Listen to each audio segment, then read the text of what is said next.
अस्सलाम वालेकुम, शराय दस्तूर से मैं हूं अब्दुल क़य्यूम सिद्दीकी और आप हैं AQS के साथ। मेरे साथ हैं जनाब नासिर इकबाल और हसनान सलीक। इस हंसी के एक बजे अच्छा उसके आज जो है वो सुप्रीम कोर्ट ऑफ पाकिस्तान ने रिकॉर्ड एक सदारती रेफरेंस पर अपनी ओपिनियन जो है वो जारी कर दी है, शॉर्ट ऑर्डर या शॉर्ट ओपिनियन की सूरत में।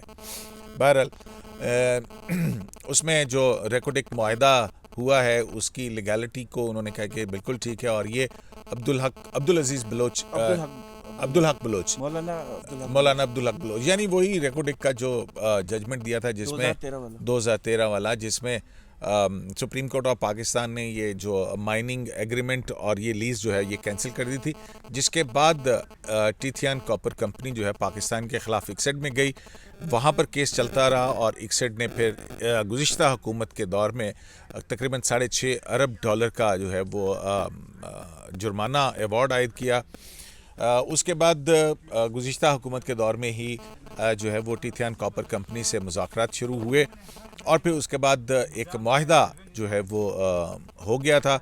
लेकिन जो टीथियान कॉपर कंपनी का एक पार्टनर जो एंटाफेगेस्टा था वो तो इस पार्टनरशिप से निकल गया, लेकिन उसके शेयर्स जो है पाकिस्तान ने ख़रीदे और फिर बैरक गोल्ड और हुकूमत पाकिस्तान और सूबाई हुकूमत के दरमियान ये मुआहदा हुआ।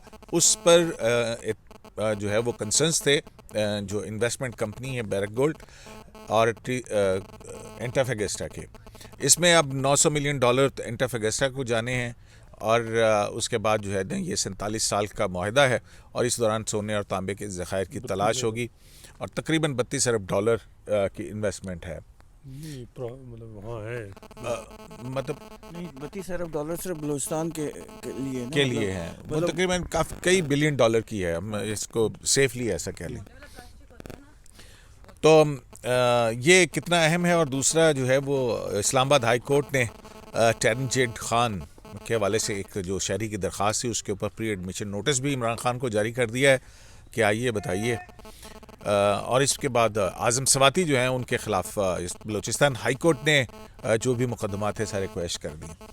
तो नासिर साहब, आज का जो ये सुप्रीम कोर्ट की ओपिनियन है, आपके ख्याल में ये एक्सपेक्ट तो यही किया जा रहा था, लेकिन क्या इसमें ये तो इस ओपिनियन के उन्होंने ये ज़रूर कहा कि अब्दुल हक बलोच के जो जजमेंट है जो उसकी कोई वायलेशन नहीं, उसमें तय किए गए पैरामीटर्स के मुताबिक है ये कानून।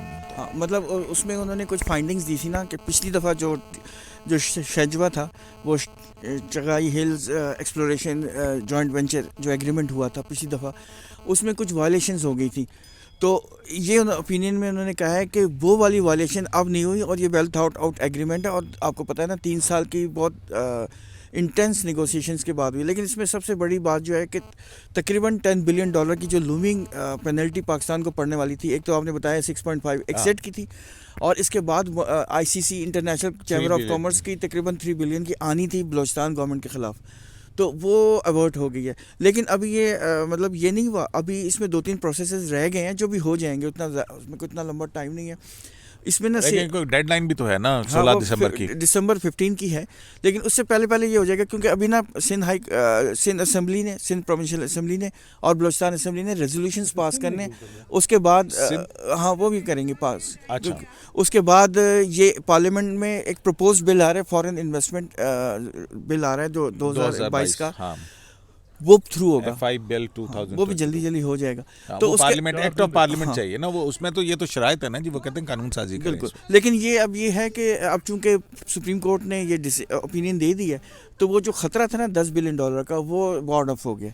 तो ये ओपिनियन यूनैनिमस आई है या फिर कोई इख्तलाफ है? जस्टिस यहिया अफरीदी साहब हैं, उन्होंने वो किया है, मतलब एग्रीमेंट में है, लेकिन उन्होंने कहा है कि ये पॉलिसी डिसीजन है, इस पे मैं डिटेल में बताऊंगा। अभी उन्होंने ज़्यादा डिटेल्स नहीं बताई, बस उन्होंने कहा है कि ये पॉलिसी मैटर्स हैं। लेकिन उसमें फिर वो मुत्तफिक हुए हैं, लेकिन वैसे वो मुत्तफिक हैं। तो बहरहाल मसला ये है कि क़य्यूम साहब ये एक बहुत बड़ा प्रॉब्लम था, और लेकिन उन्होंने ओपिनियन में 1-2 चीज़ें और भी नोट की हैं कि उसमें उन्होंने अपनी सेटिस्फेक्शन का इजहार किया है कि हमें ये बताया गया कि बैरिक गोल्ड कॉरपोरेशन जो है वो अर्थ एनवायरमेंटल कंसर्न्स को देखेगी, और बिसाइड्स लेबर की जो राइट्स है ना उसको भी इंटरनेशनल कम्युनिटी वेलफेयर जो है वो वहाँ पे उसके वो CSR करेगी, मतलब इन्वेस्टमेंट ठीक ठाक करेगी। उसके अलावा लोगों के वेलफेयर के काम भी होंगे, तो मतलब ये इस पर सेटिस्फेक्शन भी है। और बाकी उन्होंने बहुत ज़्यादा टेक्निकल है कि वायलेशंस नहीं है, इन सेक्शंस की नहीं वायलेशन, इस तरह की इसमें एक जो चीज़ आ रही थी वो इतराज़ ये था कि शायद ये कोई पर्सन स्पेसिफिक है, यानी कि किसी को एक एंटिटी या कंपनी जो है उसको मद्देनज़र रख के ये एक्ट जो है बनाया जाता है। वो आपको पता है हमारा आइन तो ये कहता है कि पर्सन स्पेसिफिक लेजिस्लेशन नहीं हो सकती और चैलेंज हो जाती है वो उसमें। तो उसमें कुछ सेफगार्ड रखा है, क्योंकि जो ड्राफ्ट बिल था उसमें वो $500 मिलियन की इन्वेस्टमेंट का जिक्र नहीं था। वो नहीं था बिल्कुल। वो सुप्रीम कोर्ट की तरफ से सजेशन थी $500 मिलियन, और वो आज ओपिनियन में इस तरीके से वो लिखी गई है कि होल्ड कर दी गई है। तो इसका मतलब है कि बिल में गवर्नमेंट रजामंद हो गई है कि $500 मिलियन की कोई भी इन्वेस्टमेंट करेगा तो इस किस्म की रिलैक्सेशन होगी, जो रिलैक्सेशन इस एग्रीमेंट या बैरक गोल्ड दी गई है, ये हर एक को होगी। लेकिन कयूम साहब जो एक्सप्लोरेशन के लिए आएंगी या सिंपल है कि कोई भी फॉरेन इन्वेस्टमेंट जो है वो हो सकती है। सॉरी आपकी बात काट रहा हूँ, उसमें ये लिखा हुआ है कि ये पर्सन स्पेसिफिक नहीं है, इन अ सेंस कि ये सिर्फ बैरक गोल्ड के लिए नहीं है, ये जितने भी इन्वेस्टमेंट आएंगे कोई भी किसी जगह पहले ड्राफ्ट में नासिर साहब $500 मिलियन नहीं था, ये सुप्रीम कोर्ट हियरिंग के दौरान उन्होंने वो तो लेकिन आज होल्ड किया है। बिल्कुल ये कहां से होल्ड किया है जब अब इसको एक्ट में बनाना पड़ेगा। तो $1 बिलियन की पेशकश की थी उन्होंने, $500 मिलियन की गवर्नमेंट ने। लेकिन हसनात ये है कि जब बलूचिस्तान के वकील थे सलाउद्दीन साहब अपने आर्गूमेंट्स दे रहे थे, और जब दूसरी इवन मखदूम अली खान साहब जो बैरक गोल्ड की तरफ से थे, तो वो इस दौरान इस चीज सामने आई थी और बलूचिस्तान गवर्नमेंट की तरफ से जी बिल्कुल ये वन टाइम है, सिर्फ ये वन टाइम है। लेकिन अब जो है अब ये एक्ट ऑफ पार्लियामेंट बनेगा। नहीं वो ठीक है, अच्छी बात। ये जो $500 मिलियन का किया है ये बिल्कुल ठीक है, लेकिन मैं कह रहा हूँ ये प्रोसीडिंग के बाद प्रोसीडिंग में हुआ है, यानी जो प्रपोज बिल था उसमें नहीं था। और कयूम साहब जो मैं ये देख रहा हूँ कि आप देखें कि ये कब से कोई 1 साल से ये पता था कि ये एग्रीमेंट हो गया, ये आपने काम करने, इतना डिले हुआ कि अक्टूबर में आप सुप्रीम कोर्ट पे जा रहे हैं प्रेसिडेंशियल रेफरेंस, और ये इनकी एक्सपेक्टेशन थी कि 2 दिन सुप्रीम कोर्ट लगाएगी। सुप्रीम कोर्ट ने 17 हेयरिंग की, और उसमें जैसे मुनीब अख्तर साहब तो किसी और तरफ चल गए। मज़े की बात है शार्ट नोट में मसला ही वो नुक्ता ही नहीं है जो मुनीब साहब 15 हेयरिंग में लगाए रहे कि वो जो लेजिस्लेशन या प्रोविंशियल लॉ या फेडरल लॉ पे वो जो उस पे डिटेल रीजनिंग में आ उसमें डिटेल रीजनिंग। लेकिन मुनीर साहब का जो एम्फेसाइज था, मैं यही कहता हूँ कि 63A की जजमेंट कयूम साहब जिसने आइन को मेरी समझ में तो रीराइट किया, वो उसी वक्त आ गई। आपकी समझ में नहीं किया, दो फाजिल चीफ साहिबान की नजर में भी किया। वही कह रहा हूँ, हमारी नजर मेरे ख्याल में इस साल की 2022 की अगर वर्स्ट जजमेंट है जो मैं समझ में कि जिसमें इंटरप्रिटेशन ने जजेस ने वो की। दूसरी कौन सी? फैसल बाउडा वाली। नहीं, उसमें देखे ना मंसूर अली शाह, मैं तो चलो लेकिन मंसूर शाह साहब मैं हैरत है वैसे। नहीं देखें, फैसल वाडा में फिर भी वो जो रिटर्न आर्डर मैंने देखा है उसमें उन्होंने ये कह दिया कि उसने अंडरटेकिंग दी है, वो जो वर्बल कहा गया वो चीज़ तो नहीं आई ना कि हमने कहा कि ये करो या तो ये करेंगे। लेकिन जो वो प्रेसिडेंट सेट कर गए हैं 63A में मुनीब साहब, मजे की बात है। अब वो मेरा ख्याल है पाकिस्तान की तारीख में कोई भी जज उठ के ना 2/3 में से भी कोई अमेंडमेंट नहीं होगी, वो एक जज जो है वो रीराइट कर देगा, और वो अपनी थ्योरी कि जी पार्लियामानी सिस्टम को मजबूत करने के लिए ये जरूरी है, तो वो 2-4 पैराग्राफ लिख देगा। अच्छा, मजे की बात है, खान साहब का वेट भी नहीं किया गया। यहाँ जो है 8 दिन रिजर्व करके ओपिनियन रखी गई। यार छोड़े ना, अभी आप देखें नैब अमेंडमेंट्स के ऊपर 30 हेयरिंग्स हो गए हैं, ख्वाजा हारिस साहब को आर्गुमेंट्स करते हुए वो कंटिन्यू है। लेकिन उसमें इंपॉर्टेंट बात, आज 9 तारीख है ना, 6 दिन बाकी हैं, 2 छुट्टियां हैं, 4 दिन है ना, उसमें 2 प्रोविंशियल असम्बलीज की रेजोल्यूशन करनी है, और जो है वो पार्लियामेंट ने एक्ट बनाना है। उन्होंने कहा आईडीनेस हमें कबूल नहीं है, एक्ट बनाना है। मुझे ये बताएं, सुप्रीम कोर्ट जो है वो 16 दिन डिलिब्रेशन कर सकती है क्या? जो लोग हैं पार्लियामेंटेरियन है वो क्या ऐसे ही उठ के भाई एक्ट पास कर दिया? सुप्रीम कोर्ट ने देख लिया, सुप्रीम कोर्ट ने उसको जांच पड़ताल कर लिया। अब सुप्रीम कोर्ट से बड़ा और लीगल फोरम कौन सा है? ये टाइम में देखें 15 तारीख के पार्लियामेंटेरियंस बेचारे आइन बनाते हैं तो ये रीराइट कर देते हैं, तो आप 4 मिलियन पर डे होगा अगर ताखीर हुई तो। देखें 15 तारीख को अगर आपने साइन ना की, मतलब ये ना हुआ ना अप्रूवल, तो $900 मिलियन तो खैर जो भी होंगे पर डे, अगर आपने थोड़ा सा और टाइम भी लिया ना तो पर डे $7 मिलियन की आपको चट्टी है। अच्छा, उसके अलावा ICC का फिर अवार्ड आ जाना है 30 दिसंबर को। हाँ। ये भी वो उससे पहले हो जाएगा, आप फिक्र ना करें यार। तो देखें, मैं कह रहा हूँ कि सुप्रीम कोर्ट ने अपनी जजमेंट को पीछे नहीं किया। उन्होंने देखा, उन्होंने अपनी पूरी मनवाई है कि यार हम अपनी जजमेंट को कुछ नहीं करेंगे, जो मर्जी हो। इफ्तिखार जोई साहब हमारे वो थे तो जो भी, हालांकि जो कुछ उन्होंने मुल्क का बेड़ा गर्क कर गए, $10 बिलियन का जो अगर इस वक्त लगी, वो उसकी वजह ये सुप्रीम कोर्ट है।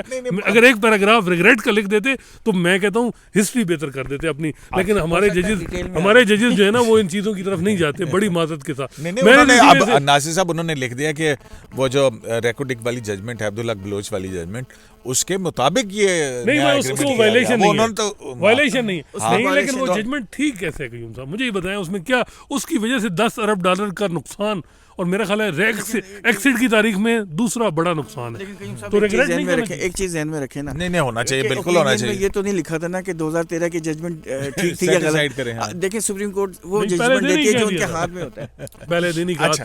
अच्छा सनात उधर आ जाते हैं, ये टैरेंट जेड। हाँ, दूसरी बात ये है कि अब देखें इसमें कि सुप्रीम कोर्ट ने वो जो हमें करा था कि उन्होंने 16 हियरिंग की और पूरी टेक्निकलिटीज चीजें उठाई। ये क्या लॉ मेकर हमारे पार्लियामेंटेरियन को सिर्फ एक दिन मिलेगा? यार जो कानून बनाते हैं उनकी स्क्रूटनी सुप्रीम कोर्ट करती है। अभी नैब वाला भी आप सुप्रीम कोर्ट उसकी स्क्रूटनी कर रही है। पहली दफा हुआ है कि स्क्रूटनी नहीं मार्शल लॉ जायज करार दे के तो फिर उसके बाद अमेंडमेंट भी हुई नहीं है। क्या बात कर रहे हैं आप यार? वो पहले जो है ना सुप्रीम कोर्ट ठप्पा लगाती है, फिर उसके बाद पार्लियामेंट बिल अमेंडमेंट्स पास करती है। ये पॉइंट बिल्कुल ठीक है। 3 दिन है वर्किंग डे, 3 दिन वर्किंग डे है, उनमें उन्होंने सब कुछ करना है यार। कुछ मतलब पार्लियामेंटेरियन अपना भी कोई ख्याल रखें। अच्छा एक मिनट मुझे ये बताएं, नासिर साहब एक मिनट ठहर जाए, हुकूमत लेके आई, हुकूमत ही लेके आई, क्यों नहीं? सदर लेके आया, बिल्कुल लेके आया, मतलब फिर और क्या पीछे रह गया? देखिए मेरा ख्याल है यही तो मसला है ना कि ये काम इन्होंने सुप्रीम कोर्ट में सितंबर में ले आते। अच्छा ये बताएं लेकिन खैर ये जो इमरान खान साहब पहले दिन दे दिया, यहाँ 7 दिन लगा। हाँ बिल्कुल ठीक बात आपकी, मैं आपके साथ हूँ इन सारी बातों के ऊपर, लेकिन नेरा पैंड है। अच्छा नासिर साहब, ये टैरेंट जेड वाला मामला कहाँ तक जाएगा? देखें ये मुझे नहीं पता कहाँ तक जाएगा, लेकिन मैं आपको एक चीज़ रिमाइंड कर दूं। हाँ। आप पहना में हियरिंग हो रही थी ना, मखदूम अली खान साहब गवर्नमेंट नवाज शरीफ साहब को रिप्रेजेंट कर रहे थे ना। हाँ। उन्होंने एक रिटर्न सुप्रीम कोर्ट की जजमेंट दी थी, US सुप्रीम कोर्ट की जजमेंट दी थी टेरियन के हवाले से, लेकिन उन्होंने कहा था मैं बोलूँगा कुछ नहीं। हाँ। क्योंकि ये पर्सनल चीज़ों को मैं नहीं टच कर सकता। तो इन चीज़ों को कुरेदने की ज़रूरत क्या है यार? आप मतलब एक नासिर साहब आप देखें ना, डिसमिस कहाँ डिसमिस हो चुका है? डिसमिस कौन सा? अतर मिनल साहब की ऑर्डर जनाब, वो क्या हुआ था आपको पता है? वो वहाँ बलोच साहब कोई मेरिट पे नहीं, वो वापस लेने की बुनियाद पे जो है उन्होंने डिसमिस कर दिया। लेने की नहीं, उस पे पूरा पैराग्राफ लिखा हुआ है। मैं आपको तो फिर इस्लामाबाद हाई कोर्ट ने प्री एडमिशन नोटिस क्यों किया? मैं यही कहता हूँ। फिर आप कहेंगे आजम सवाती को क्यों नहीं किया? बलूचिस्तान हाई कोर्ट ने किया। इस्लामाबाद हाई कोर्ट के जो हालात हैं आजकल, जो चीज़ तरीके से मेरा ख्याल है इस किस्म के केसेस में full court Islamabad high court में बन जाए तो बेहतर है। अच्छा फुल कोर्ट बन जाए। हाँ। तो नासिर साहब आप बताएं आगे क्या करें? बताइए कुछ नहीं। देखिए उनका ये पॉइंट ऑफ व्यू कि एक दफ़ा जब केस आ चुकी है, एक केस आ चुका है, वो वापस जा चुका है, तो फिर दोबारा क्यों टेकअप हो रहा है? और नहीं कुछ लोग तो ये भी कहते हैं कि इस्लामाबाद हाई कोर्ट के अंदर बहुत सारे साये नजर आ रहे हैं, बहुत ज्यादा हो गए है ना। फिर लोग ये कहेंगे अतर मिनल्ला साहब इतनी जल्दी राजी कैसे हो गए, वहाँ ऊपर कैसे, मकसद क्या था? यार जुडिशरी जो है ना, ये पूरी साहब का क्या कसूर है? वो इस किस्म के मामलात आपको भी पता है। फिर पहले नहीं वो आपको पता है आइन कहता है कि अगर हाई कोर्ट का जज इनकार कर दे ऊपर आने से तो फिर वो फारिग है। मैं कह रहा हूँ कि पहले क्यों नहीं आने दिया? उससे पहले आपने जुडिशरी क्यों नहीं आने दिया? एक ही गल अब किसने उनको चलो शुक्र है हाथ हो गया ना। एनी बहरहाल आप वो बलूचिस्तान हाई कोर्ट के बारे में कहते हैं आज़म सवाती साहब। वैसे बलूचिस्तान हाई कोर्ट को सलाम। देखिए बात सुने, ये पॉलिटिकली मोटिवेटेड केसेस हैं, पॉलिटिशियंस को आप कितना रगड़ेंगे? और ये जुडिशरी जो है एक लिमिट होनी चाहिए। लेकिन वो नहीं सीखा वैसे कयूम साहब, पनामा से सीखा नहीं। वो आप ही सारा बताते हैं, बाद में हमें कहते हैं अच्छा आपने तो बताया था कि आज आपने जरा गर्मी दिखानी। नहीं देखें मेरी बात, वैसे ये एक बात तो है कि इस्लामाबाद हाई कोर्ट अभी तक वो पता नहीं उन्होंने नोटिस भी नहीं लिखा, क्या वो पता नहीं क्या वो उसके ऊपर जो है 4 हियरिंग हो चुकी है, 4 हियरिंग। और इधर देखें इतना सही केस बनता है यार, इतना सा 4 चीजें पूछनी होती हैं, उसके बाद नाज़िर साहब नहीं, ये तो मुझे लग रहा है कि फैसला के लिए और एक सीधी बात है कि मैं कहता हूं कि सुप्रीम कोर्ट या हाई कोर्ट जो है वो कंसिस्टेंट रहे ना हर मामलात में। यहाँ पहले जब अतर मिनल्ला साहब थे तो सिविल लिबर्टीज़ पे कोई मसला होता था, चाहे साफ़ी चाहे सियासतदान, उसको फ़ौरन रिलीफ मिल जाता। अब क्या हुआ है, क्यों नहीं मिल रहा? ये चीज़ें पूरे जस्टिस सिस्टम पे सवाल। देखिए मैं ये कहता हूँ कि PTI के दौर में बड़ा जुल्म हुआ है। आप क्या कहना चाह रहे हैं? वैसे मैं ये कह रहा हूँ सिविल लिबर्टी क्या टर्मिनल से आपको वापस ले आए इस्लामाबाद हाई कोर्ट? या आजम का ये कहना चाह रहे हैं कि सिविल लिबर्टीज का जब क्वेश्चन हो जाए ना, तो तमाम हाई कोर्ट्स या तमाम जो जुडिशरी है तो प्रोटेक्ट उनका नहीं, उनका हाँ प्रोटेक्ट करें और यूनानिमस ओपिनियन हो। बहुत शुक्रिया आपका, अंधेरा हो गया बहुत ज़्यादा। तो जनाब ये गर्मा गर्म बहस है, ज़ाहिर है पाकिस्तान के लीगल सिस्टम के हवाले से। अभी ट्रांसपेरेंसी इंटरनेशनल की रिपोर्ट भी आ गई है, तो उसके मुताबिक करप्शन में पहले नंबर पे पुलिस है, दूसरे नंबर के ऊपर जो है वो कोई और डिपार्टमेंट है, और तीसरे पे फिर अदलिया है हमारी। माशाल्लाह वो जो विक्ट्री स्टैंड के ऊपर तीसरे नंबर पे है इस वक्त। शरायत से अब्दुल करीम सिद्दीकी को एक लाइव से इजाज़त दीजिए, लाने के बाद।